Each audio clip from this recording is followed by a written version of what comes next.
6 months had passed and Earth was suffering. The economy was in recession. Factories closed because they couldn't get exotic materials. People lost jobs. In some cities, riots broke out. Some blamed the government. Others blamed the Velthari. Admiral Bae Yunho watched the tactical displays from Earth's Defense Command. The Galactic Council had issued its final ultimatum: 30 days to surrender the Velthari, or face military action. The Council called it a police operation. Bae called it war. "How many ships do they have at the border?" he asked his tactical officer. 200 capital ships, sir, plus support vessels. Against our 70 ships, we don't stand a chance in conventional combat. Then we won't fight conventionally. Start laying mines and approach vectors. Fortify stations with defensive weapons. Make every kilometer cost them. Captain Hondoyan attended the military planning sessions. He understood the strategy. Earth couldn't win a direct fight, but they could make victory so costly that the Council would reconsider. It was a gamble built on hope and desperation. Dr. Kim Mirai hated the military preparations. She found Doyen in his quarters one night. "This isn't what I wanted," she said. "When I said we should help the Velthari, I didn't mean we should go to war." "I know," Doyen replied. "But what choice do we have? If we surrender them, they die. If we fight, at least we tried to save them."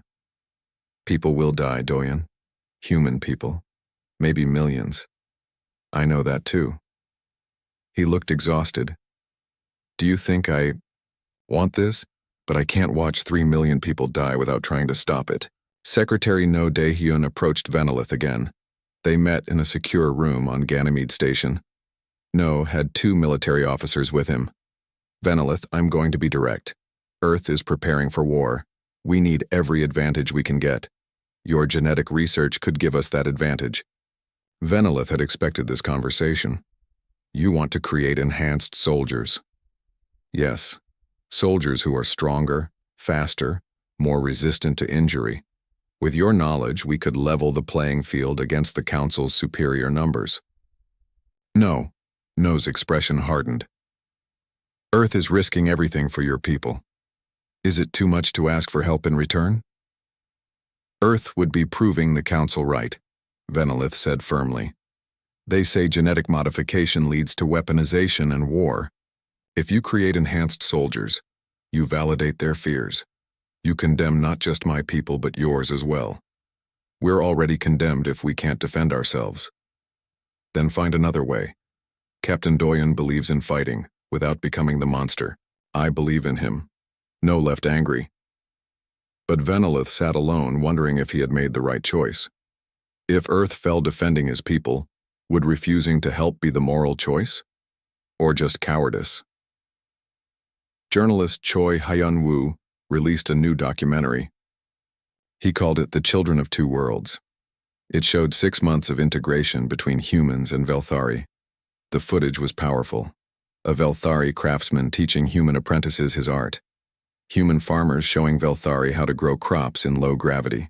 Children playing together, now able to communicate in a mixed language they had invented themselves.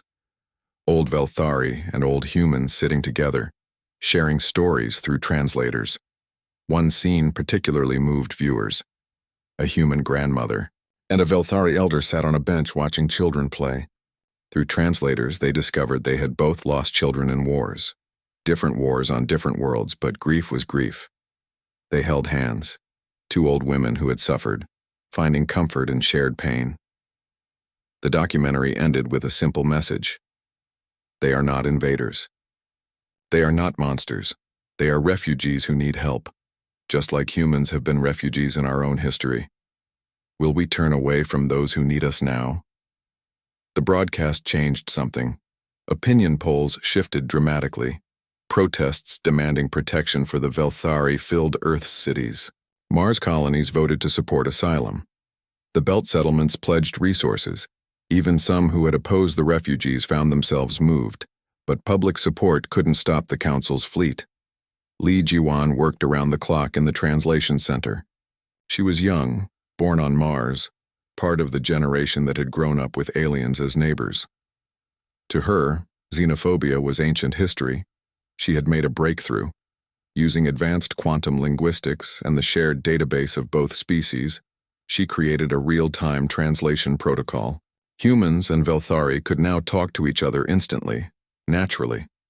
The first conversation using the new system was between a human doctor and a Velthari patient. They discussed symptoms, treatments, family worries. Just two people trying to help each other. Lee watched through the observation window and cried. This was what first contact should have been, not politics and war, but understanding. Ambassador Yoon Taejin worked his contacts in the Galactic Council. Some representatives met with him secretly. They admitted their own species had made genetic modifications in the past. They feared being discovered, but fear kept them silent. One representative, a female from the Voskin species, was more honest than most. Ambassador, I admire what Earth is doing. I wish we could help, but if we vote against the Council on this, they will investigate us. They will find our modifications. Our entire species could face extinction. I'm sorry. We're too afraid. Yoon understood. Fear was a powerful force.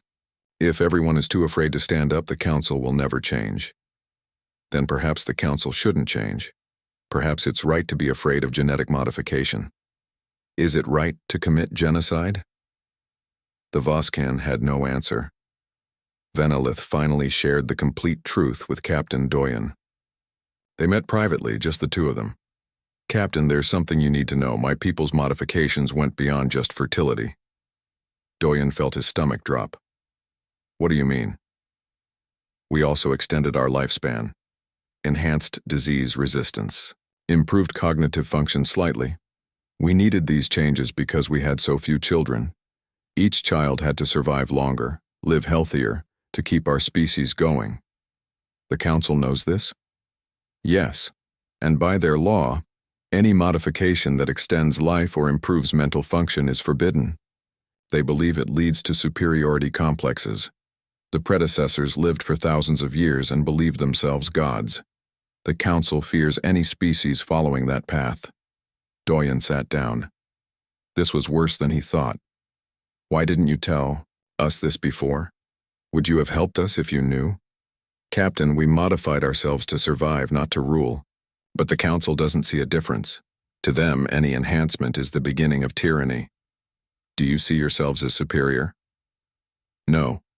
I see myself as a father who wanted his children to live. Nothing more. Doyen believed him. But believing and convincing the galaxy were different things. The 30-day deadline approached. 10 days left, then 7, then 3. Admiral Bay's fleet took position at the border. Human ships formed defensive lines around key stations and colonies. Weapons charged, shields activated. Everyone waited. On the other side of the border, the Council's enforcement fleet prepared as well. Overseer Thule commanded the operation. He was a Karathi, a species known for military excellence. He didn't want this war, but he would execute his orders. Captain, Doyen proposed a desperate plan in a secure meeting with Ambassador Yoon, Dr. Kim, and Vanillith. Lee Jiwon joined them as well. We can't win militarily, Doyen began. But we might win politically. We need to go over the Council's head. Appeal directly to the people of every species. How? Yoon asked. Lee's new translation system. We broadcast directly to alien populations. Show them what we see. Humans and Velthari living together. Families, children, community. Make them see what their leaders are about to destroy. Dr. Kim added, and we show them the medical research. Vanillith and I have been working together. We've made breakthroughs in treating diseases that affect multiple species. This work could save billions of lives. The Council will call it propaganda, Yoon warned. Let them. But once people see the truth, the Council will face pressure from their own populations. Vanillith spoke quietly.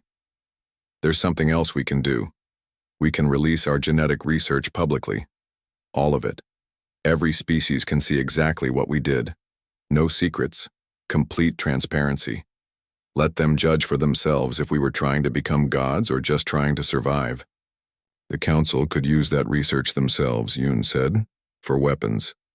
Yes, but if we share it freely, We prove we're not seeking power over others. We're offering knowledge for everyone's benefit. It was a massive risk, but they were out of safe options. Medical student Jin Sarah worked with Velthari physicians in the medical wing. Together, they had achieved something remarkable. A disease called Kreth syndrome killed billions across 3 council species every decade. Human and Velthari doctors found a cure. It required understanding genetic expression at a level only the Velthari had achieved. Jin prepared a presentation for the broadcast. "This is what the council wants to destroy," she would say. "Not weapons, not tyranny. Medical knowledge that could save lives." Secretary No made one last attempt to convince Earth's government to use Velthari enhancements.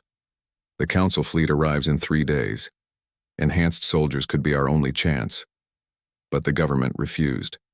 Prime Minister Hong Ji-soo spoke, "For Earth, if we use genetic modification for war, we prove the council right. We lose the moral authority that makes our stand meaningful.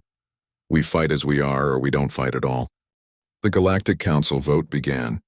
Representatives from hundreds of species cast their decisions. The question was simple but profound. Should the doctrine of natural being be revised to allow genetic modifications made solely for survival?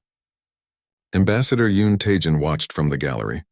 He had spent months building support for this moment. Now it was out of his hands. Arbitrator Keln spoke first, as was tradition. "This vote will determine the future of galactic law. For 10 million years we have held firm against genetic modification. The predecessors taught us why this law matters. Today we risk forgetting that lesson." She cast her vote against revision. Other representatives followed. The ancient species mostly voted against change. They remembered the predecessor wars. They had built the council on the ashes of that catastrophe. Fear ran deep in their cultural memory. But younger species voted differently. They saw the Velthari data. They watched humans and Velthari living together. They received messages from their own populations demanding compassion over rigid law. The Voskan representative stood to speak. Her voice shook, but she was determined. "My people broke this law 4,000 years ago. We modified ourselves to survive higher gravity. We have lived in fear ever since. Today I vote for revision. Not because I want to validate what we did, but because I believe survival should not be a crime." She cast her vote for revision.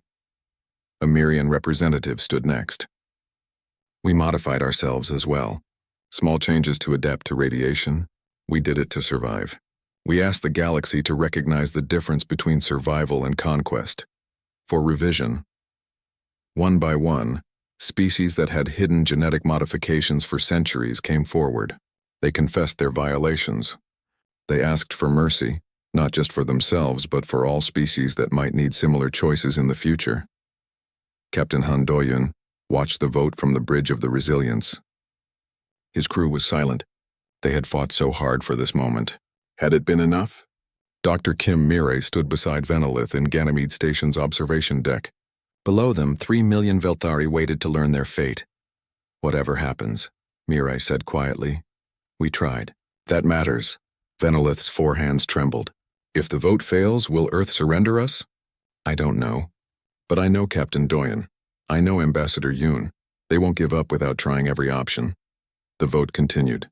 Some species abstained, unable to choose between law and compassion. Others voted firmly, their positions clear. The count remained close throughout. Park Sujin watched with her staff and the Velthari families in the community center. Human and Velthari held each other's hands, waiting together. The little Velthari girl who had asked if they would have to leave now sat with the human grandmother from Choi Hyun-woo's documentary. The old woman stroked the child's head gently. "Will we be okay?" the girl asked through her translator. "I hope so, child. I hope so." The Karathi species voted last. This was significant. They were military experts, respected for their strategic thinking. Their vote would influence others. Overseer Thule had been ordered by his government to vote against revision. But he had also seen the Velthari genetic data personally. He had delayed attacking Earth because he believed it was wrong. The Karathi representative stood. "The Karathi people value law and order. We have always supported the doctrine of natural being. But we also value justice. We have reviewed the Velthari modifications extensively. They modified themselves to survive, not to conquer. The law should recognize this distinction. The chamber fell silent. A Karathi voting for revision was unexpected. Therefore, the Karathi cast our vote. For revision, the final count was called. 67 species voted for revision. 33 voted against. 41 abstained. The revision passed. Arbitrator Keln's face showed no emotion. The vote is certified. The doctrine of natural being will be revised to include the clause of compassionate survival. Genetic modifications made solely for species survival may be petitioned for approval. A new council body will be created to review such petitions. The Velthari verdict is hereby overturned pending review. The chamber erupted. Some representatives cheered. Others protested. Arguments broke out across the floor. But the vote stood. On Ganymede Station, silence filled the community center for one long moment. Then someone screamed with joy. Then everyone was screaming, crying, laughing. Humans and Velthari embraced each other. Children jumped and danced. Years of fear released in one moment of overwhelming relief. Venelith fell to his knees. All four of his hands covered his face as he wept. Dr. Kim knelt beside him, crying too. "You're safe. Your people are safe. Because of you," Venelith managed to say. "Because humans chose to save us." Captain Doyen's crew celebrated on the resilience. Admiral Bay sent a message. "Stand down from combat readiness. The war is over before it started." Overseer Thule contacted Bay personally. "Admiral, congratulations. Your species showed the galaxy what courage looks like. We just did what was right." Overseer. "Yes. Perhaps that is what courage means." Ambassador Yoon left the council chamber and found a quiet corridor. He leaned against the wall, suddenly exhausted. He had spent months fighting for this. Now that it was won, he felt empty. No, not empty. Complete. A young aide found him. "Ambassador Earth is calling. They want to speak with you." Prime Minister Hong Jisu appeared on the screen. "Ambassador Yoon, on behalf of Earth, thank you. You did what many thought impossible. I had help, Prime Minister. From many people. From many species. What happens now? Now the hard work begins. The Velthari must be formally reviewed. Other species will petition for their own modifications to be recognized. The galaxy just changed its oldest law. There will be consequences. But the Velthari are safe. Yes, they're safe. 3 months passed. The Galactic Council lifted its blockade of human space. Trade resumed. Earth's economy slowly recovered, though the damage would take years to fully repair. The Velthari were granted full asylum in human space while their petition was reviewed. That review took 6 months but ultimately concluded what Dr. Kim had said from the beginning. Their modifications were necessary for survival and posed no threat to other species. They were granted conditional membership in the Galactic Council, with monitoring for 3 generations to ensure no supremacist ideologies developed. Captain Doyen retired from military service. He became the first director of the Human Velthari Integration Program, helping both species learn to live together permanently. Some Velthari chose to remain in human space. Others petitioned to reclaim their homeworld, which the Council agreed to allow under supervision. Dr. Kim Mireille and Venelith established the Institute for Shared Science. Their joint research produced medical breakthroughs that saved billions of lives across dozens of species over the next decade. The cure for Kreth syndrome alone was worth the entire crisis. Many said. Ambassador Yoon became known across the galaxy as the Architect. His work had fundamentally changed the Council's approach to justice. He aged visibly from the stress, but he smiled more. When asked about his achievement, he always said the same thing. Laws should protect, not suffocate. I'm just glad the galaxy remembered that. Park Sujin transformed Ganymede Station into the first true mixed-species colony. What began as refugee camps became schools, businesses, homes. Human and Velthari children grew up together, creating a new culture that belonged to both species and neither. Researchers studied the colony as a model for future integration efforts. Journalist Choi Hyun-woo won the Galactic Prize for Ethical Journalism. His documentary, The Children of Two Worlds, became required viewing in schools across hundreds of planets. He continued covering stories about human-alien relations, always focusing on individuals rather than politics. Lee Ji-won's translation protocols became standard across the galaxy. Real-time communication between species reduced misunderstandings and built bridges. She was only 25, but already she had changed how the galaxy talked to itself. Jinsera became a leading voice in interspecies medicine. She trained the next generation of doctors to think beyond their own species, to see medical knowledge as universal. The collaboration between human and Velthari physicians became the model for medical research everywhere. Overseer Thule returned to his homeworld as a hero to some, a traitor to others. He had disobeyed orders by delaying the attack on Earth. His government debated court-martialing him but ultimately decided his judgment had been sound. He retired from military service and became an advisor on ethical warfare. His lesson was simple: victory without honor is defeat. Arbitrator Keln remained on the council. She had voted against revision, but she accepted the outcome.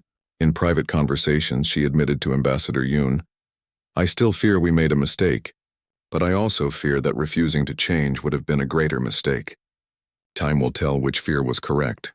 20 years later, the galaxy was different. The clause of compassionate survival had been invoked 17 times by various species. 3 petitions were approved. 4 remained under review. 10 were denied as overreach.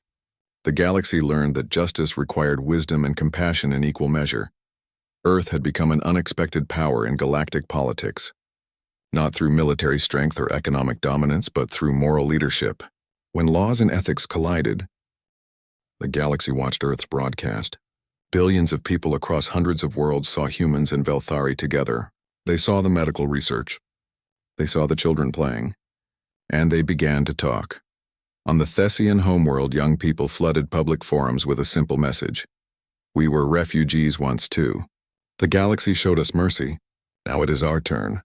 Arbitrator Keln was ancient, but even she remembered the stories. The Thessians had fled a dying star 2 million years ago. Other species had taken them in. They had survived because of galactic compassion. Now the young Thessians asked why that compassion couldn't extend to the Velthari. On the Karathi military vessels, soldiers watched the broadcast. Overseer Thule commanded the fleet that would attack Earth. He watched the footage of Velthari and human children playing together. His own grandchildren were that age. He tried to imagine ordering weapons fired on that station. The Galactic Council chamber erupted into chaos. Representatives shouted at each other.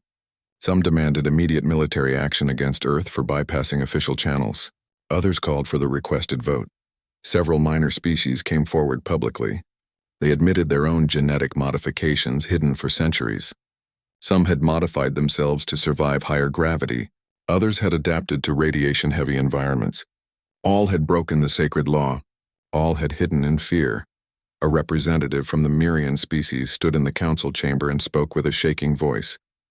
"We modified ourselves 4,000 years ago. Just minor changes for survival. We have lived in fear of discovery ever since. How many of us are there? How many species in this chamber carry secret shame? The law is too absolute. It makes criminals of those who only wanted to survive." Arbitrator Keln tried to maintain order. "The law exists to protect everyone. These confessions prove its necessity. Without strict enforcement, genetic modification would spread. Eventually, someone would follow the predecessor's path. Or perhaps the law itself is flawed," another representative argued. "If so many species have broken it just to survive, maybe survival should not be a crime." Ambassador Yoon watched from the gallery. This was the chaos he had hoped for. Not order and absolute law, but messy, complicated debate. Democracy was noisy, but it was also just. On Earth, the response to the broadcast was overwhelming. Protests demanding protection for the Velthari grew larger, but there were also protests demanding Earth's government end the crisis by any means necessary. Humanity was united in caring, but divided on what caring meant. Prime Minister Hong Jisoo addressed Earth's people directly.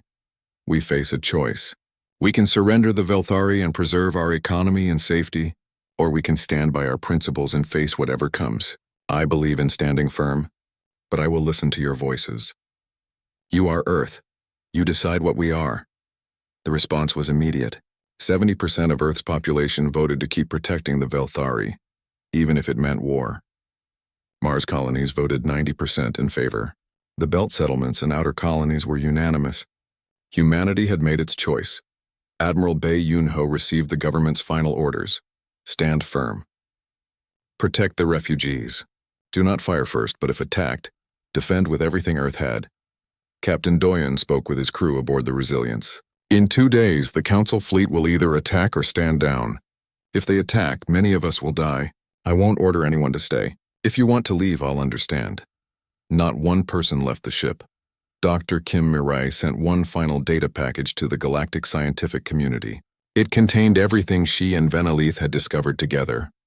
Cures for dozens of diseases, treatments for genetic disorders, methods to extend healthy lifespan without creating dependency. She included a simple message. This is what the Council wants to destroy. This is what we could achieve together if we chose cooperation over fear. Within hours, scientists across the galaxy were analyzing the data. Many were horrified at what they found. Not weapons or dangers, but genuine medical breakthroughs. Research that could help their own people. A consortium of alien scientists issued a joint statement. The Velthari research represents the most significant medical advancement in 10,000 years. To destroy this knowledge would be a crime against all life in the galaxy. We urge the Council to reconsider. Venelith did something unprecedented. He broadcast the complete Velthari genetic database publicly, every modification they had made, every gene they had altered.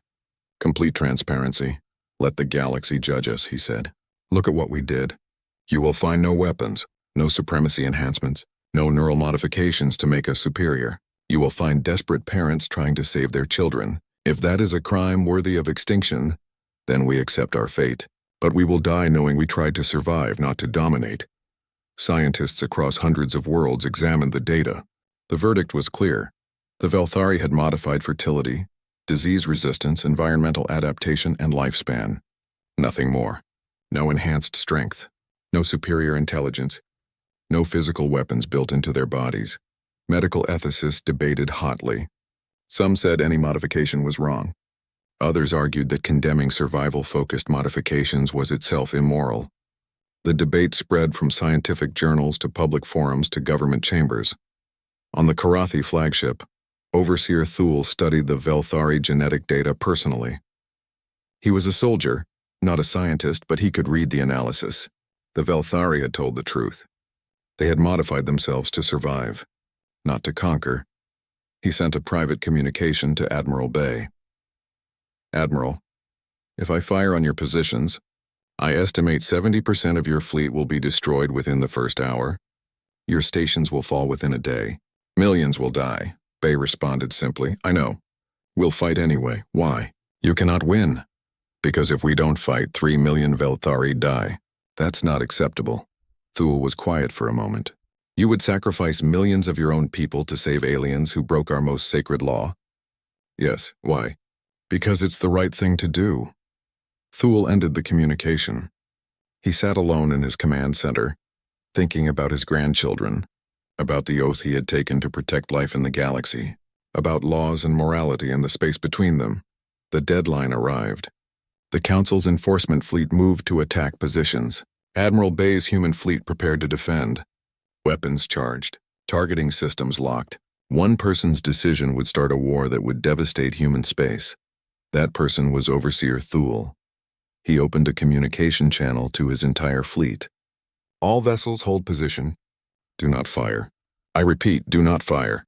His second-in-command was confused. Sir, we have our orders. The deadline has passed. I am giving new orders. We will hold position while the Council deliberates. The Council didn't authorize this. I am authorizing it. I have watched humans and Velthari live together. I have reviewed the genetic data. I have seen what the Velthari actually did, not what we feared they did. If I order an attack now, I become the monster our laws were meant to prevent.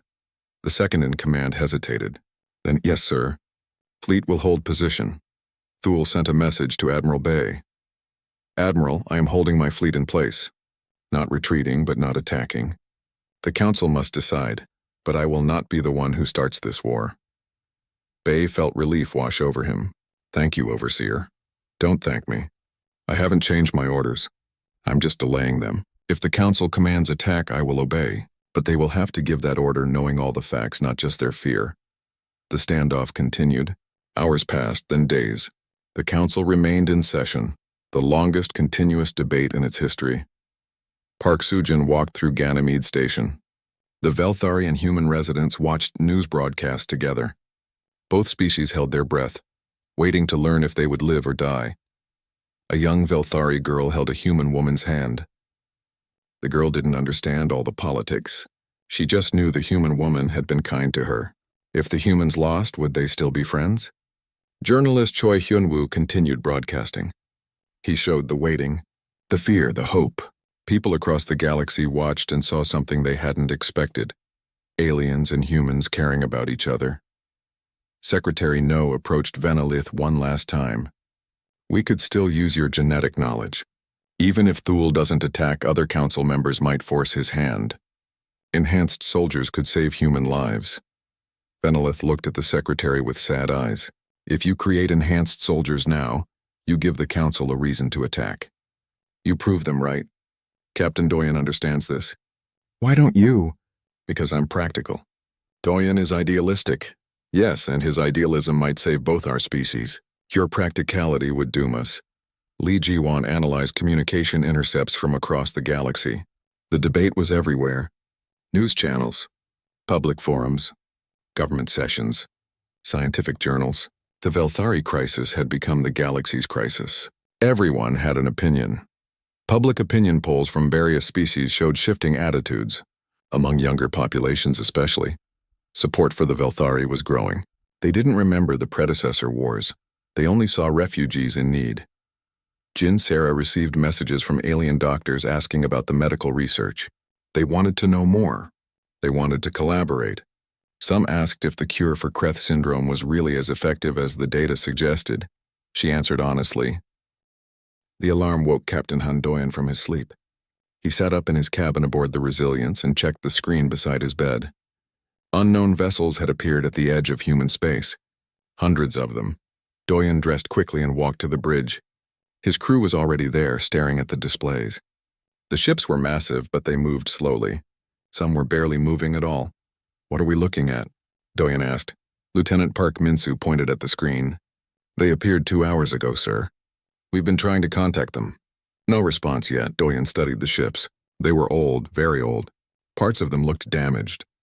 He could see atmosphere leaking from several vessels. Keep trying to reach them. And get me a full scan. The scan results came back 15 minutes later. Dr. Kim Mirai brought them to the bridge herself. She was the ship's chief scientist and she looked worried. Captain, those ships are full of people. Millions of them. The life support systems are failing on most vessels. They're dying out there. Doyen felt his stomach tighten. Who are they? I don't know. The ship designs don't match anything in our database. But they're definitely alive. I'm picking up biological signatures consistent with oxygen-breathing life forms. Keep scanning, and someone get me Earth Command. It took 20 minutes to establish a secure link with Earth. Ambassador Yoon Taejin appeared on the screen. He was an old man with gray hair and tired eyes. He had been Earth's voice in the Galactic Council for 15 years. Captain Doyen, we've been monitoring your situation. The Galactic Council just contacted us. Those ships belong to the Velthari species. I've never heard of them. Most humans haven't. They're from a distant part of the galaxy. The Council has declared them criminals. They've been sentenced to extinction. Doyen stared at the screen. Extinction? For what crime? Yoon's face grew darker. They modified their own genetics. It's against the doctrine of natural being. The Council takes this law very seriously. They believe genetic modification leads to tyranny and war. So the Council wants them dead? All of them? Yes. And Captain, Earth has been ordered to turn them away. If we give them sanctuary, the Council will punish us. Economic sanctions at minimum. Possibly expulsion from the Council itself. Doyen looked at the ships on his screen. They were falling apart. People were dying inside them. Children were dying. Sir, with respect, I can't just watch them die. I'm not asking you to, Captain. I'm telling you what Earth is facing. Make contact if you can. Learn what you can. We need to know who these people are before we make any decisions. The connection ended. Doyen turned to his crew. Dr. Kim, prepare a shuttle. You're coming with me. Lieutenant Park, you have the bridge. If anything goes wrong, get this ship to safety. Sir, shouldn't we wait for orders? No time. Those people are dying right now. The shuttle approached the largest Velthari vessel carefully. Up close, Doyen could see how damaged it was. The hull had cracks. Several sections were completely dark. This ship had been traveling for a long time. Dr. Kim worked on her translator device. The Galactic Council used a standard translation system, but these ships weren't responding to standard signals. Finally, a voice came through. It sounded tired and desperate. Human vessel. We are Velthari. We seek asylum, please. Our children are dying. Doyen pressed the communication button. This is Captain Han Doyen of Earth. We want to help you. Can we come aboard? There was a long pause. Then, yes, we will open Dock 7. Please hurry. The inside of the Velthari ship was cold and dark. Emergency lights cast red shadows everywhere. Doyen and Dr. Kim walked through corridors filled with scared faces. The Velthari were tall and thin with 4 arms and large eyes. They watched the humans pass with expressions that needed no translation. Hope mixed with fear. A Velthari male waited for them in a large chamber. He stood straight despite his obvious exhaustion. His skin was pale gray and his forehands trembled slightly. I am Venelith. I lead what remains of my people. Thank you for coming. Dr. Kim's translator device worked now, converting Venelith's words into Korean. Doyen spoke carefully. How many of you are there? 3 million in this fleet. Once we were 3 billion. The Council's forces destroyed our world. These ships are all that survived. The Council says you broke their laws. Yes. Venelith didn't try to deny it. We modified our genetics, but not for the reasons they believe. Captain, my people were dying. A wave of cosmic radiation passed through our system 200 years ago.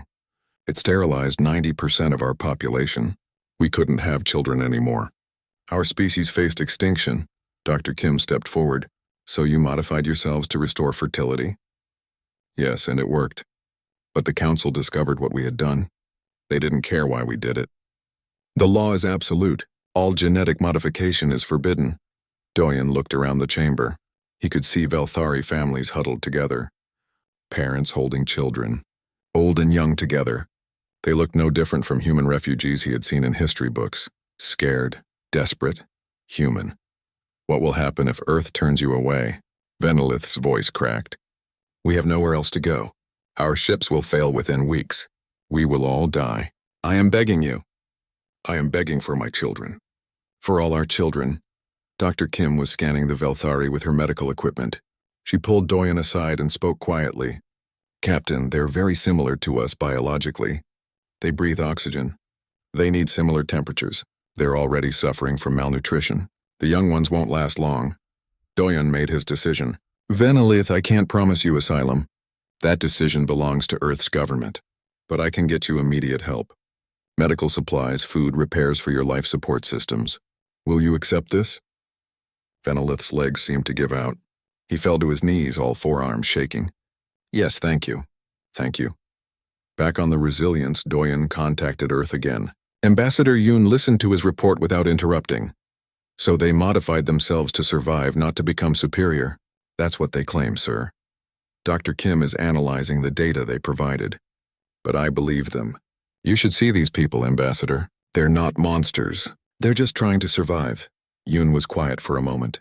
The Council won't care about their reasons, Captain. The law exists because of history. 10 million years ago, a species called the predecessors nearly destroyed all life in the galaxy through genetic experiments. The Council was founded to prevent it from happening again. So they'd rather commit genocide? They'd rather follow the law? Captain, I'll take this to Earth's government. But you need to understand what we're risking. Our entire economy depends on galactic trade. If the Council sanctions us, millions of humans will suffer. And if we turn these people away, 3 million Velthari will die, including children who had nothing to do with their leaders' decisions. Yoon smiled sadly. You sound like me 30 years ago, Captain. Before I learned how politics works, stand by. I'll contact you soon. 3 days passed. Doyen's crew worked alongside the Velthari, repairing what they could. Dr. Kim spent every waking hour studying Velthari biology and culture.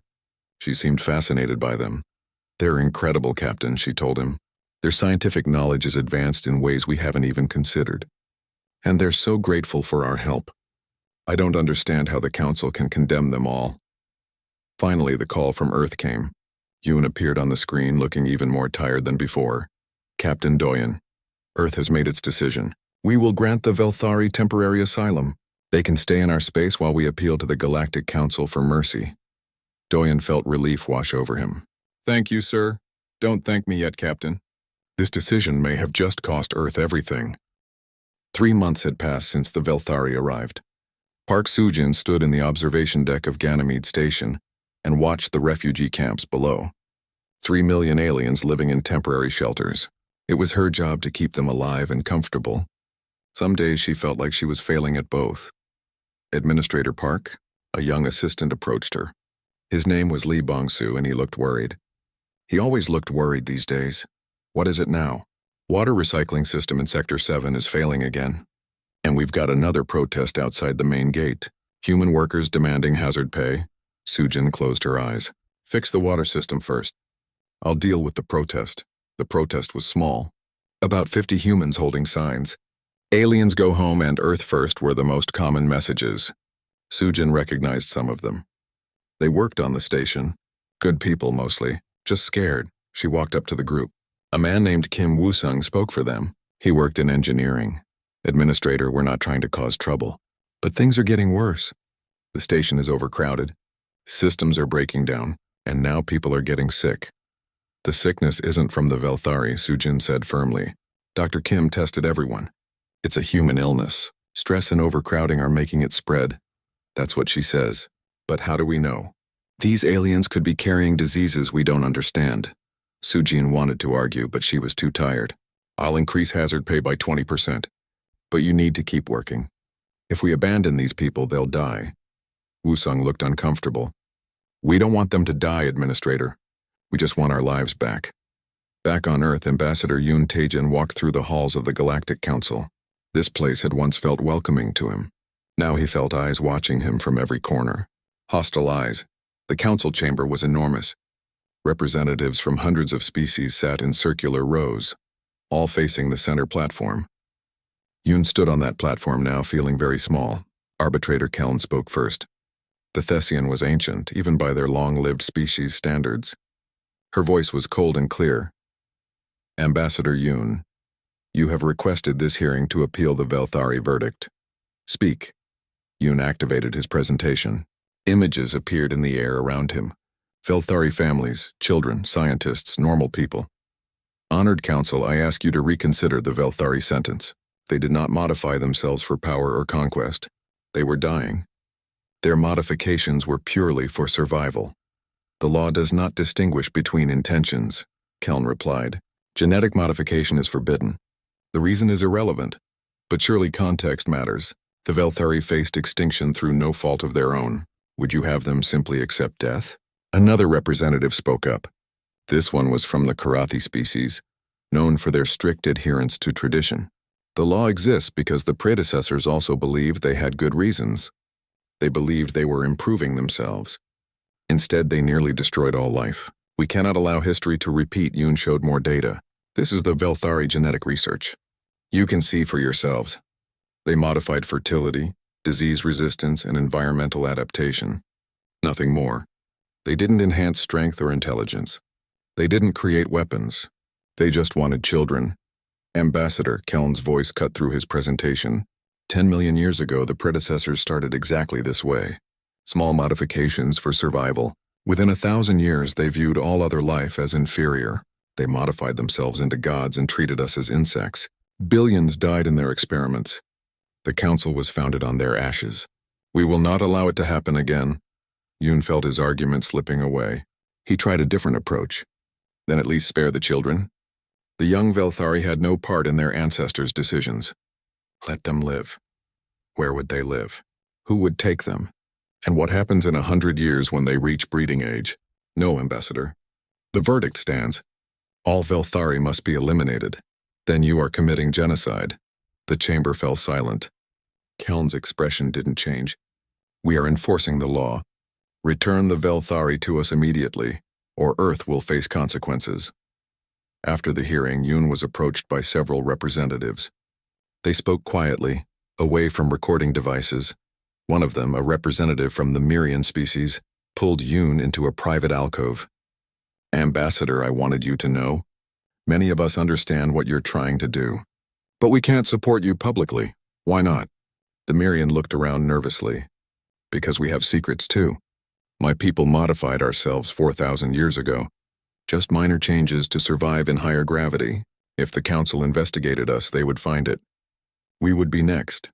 Yoon stared at the representative. How many species have broken this law? More than you think. The law is ancient and absolute. But survival is survival. Most of us just hide it better than the Velthari did. Then help us change the law. We can't. If we try, they'll investigate us. No, Ambassador. I'm sorry. Earth must stand alone. On Ganymede Station, journalist Choi Hyun-woo was recording another segment. He had been covering the refugee crisis since the beginning. His broadcasts reached millions across Earth and its colonies. Today he was in the children's area. Human and Velthari children played together despite having no common language. They had invented games that needed no words. Tag was still tag whether you had 2 arms or 4.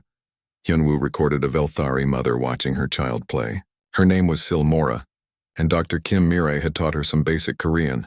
How does it feel seeing your child play with human children? Hyun-woo asked. Silmora's translator device struggled with her emotional response. I thought my child would die. I thought we would all die. Then humans came. They gave us food, medicine, hope. Now my child plays and laughs. This is miracle. A human father sat nearby watching his own daughter play. Hyun-woo turned to him. And you, Mr. Kang? Do you worry about your daughter playing with aliens? Kang Jinho laughed tiredly. At first, yes. But look at them. They're just kids. My daughter doesn't see an alien. She sees a friend. Maybe we adults should learn from them. The broadcast went viral across human space. Opinion polls shifted. More people supported keeping the Velthari, but more people also worried about Earth's economy. The Galactic Council's blockade was devastating. No trade ships could enter or leave human space. Exotic materials needed for advanced technology stopped flowing. Earth's stock markets crashed. Unemployment rose. Politicians who had supported asylum now faced angry voters. Dr. Kim Mirai worked late in her laboratory. She had been studying Velthari genetics for months now. What she found fascinated and troubled her. Venelith visited her often. Tonight he found her staring at screens full of genetic sequences. Dr. Kim, you should rest. I can't. I'm trying to understand something. Your people's modifications are brilliant. You solved problems that human scientists have struggled with for decades. This knowledge could save millions of human lives. Venelith looked sad. That knowledge is why my people are dying, Doctor. But it shouldn't be. Look at this. She showed him her screens. You cured genetic diseases. You eliminated cancer susceptibility. You extended lifespan without creating dependency on artificial treatments. This isn't playing God. This is medicine. The Council doesn't see it that way. Then the Council is wrong. Venelith sat down heavily. Captain Doyen said something similar. He asked if we would share our knowledge with humanity, not as weapons, as medicine. To prove that genetic research can save lives, not destroy them. Would you? I don't know. This knowledge condemned us. If we share it, would it condemn humanity too? Meanwhile, Captain Han Doyen met with Earth's military leadership. Admiral Bae Yoon-ho commanded Earth's defensive fleet. He was a hard man with hard questions. Captain, I need your honest assessment. If the Council attacks, can we defend the Velthari? Doyen studied the tactical displays. Against a small force, maybe. Against the full Council fleet? No, we'd be destroyed. But we could make them pay for it, yes sir. We could make it very expensive. The Secretary of Defense, No Dae-hyun, leaned forward. There's another option. The Velthari have advanced genetic knowledge. What if we used it to enhance our soldiers? Make them faster, stronger, more resistant to damage? Doyen felt sick. Sir, that's exactly what the Council fears. It would prove them right. Would it? Or would it prove that Earth can defend itself? The Council respects strength, Captain, not morality. No, Doyen said firmly. If we do that, we become the monsters they think the Velthari are. On Earth, the United Nations held an emergency session. Half the representatives voted to expel the Velthari immediately. The other half refused. Humanity, united for so long, was fracturing. Ambassador Yoon watched the vote from the Galactic Council. Earth was tearing itself apart. The Council's blockade was working. Eventually, economic pressure would force Earth to surrender the Velthari. It was just a matter of time, unless Earth could change the game entirely. Yoon sent a message to Captain Doyen, Dr. Kim, and Venelith. Meet me on secure channel. I have an idea. It's desperate and dangerous, but it might be our only chance. That night, Park Sujin walked through the refugee camps. Velthari families were settling in for sleep. Despite everything, they had created a community here. Art decorated the walls. Children had schools. Adults had jobs helping maintain the station.